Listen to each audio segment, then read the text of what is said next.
مرحبا معكم حلا. أول شي حابة أشكر كل حدا سأل عني سواء كان بالتعليقات أو بعت لي على انستغرام، لأنه تزامن أني أنا انقطعت عن القناة بنفس الوقت اللي صار فيه الزلزال بتركيا، فشكرا لكم من القلب.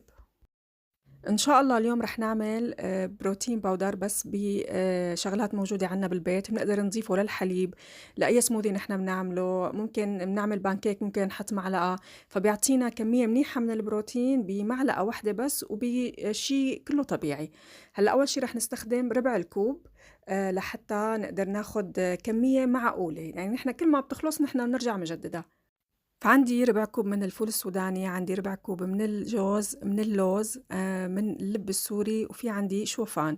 بعدين عندي ربع كوب من بذر الكتان ومن بذور الشيا.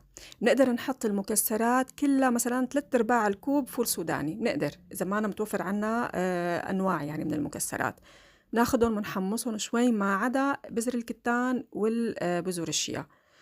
بعد ما هيك بنحصل على لون غامق شوي وبنحس إنه الشوفان تحمص، بنضيف لإلهم بذور الشيا وبذر الكتان، وبعدين بنخليهم طبعا ليبردوا، بعدين بنطحنهم، لأنه إذا حطيناهم سخنين شوي بالمطحنة فهن ممكن يطلعوا زيوتهم.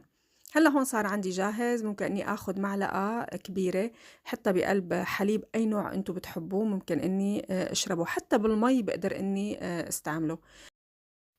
كل معلقة من هذا المسحوق تقريبا فيها 9 جرام بروتين، وفيها 3 جرام من النشويات، والدهون اللي فيها كلها صحية. بتمنى الفيديو يكون عجبكم، وشكرا كتير على المتابعة.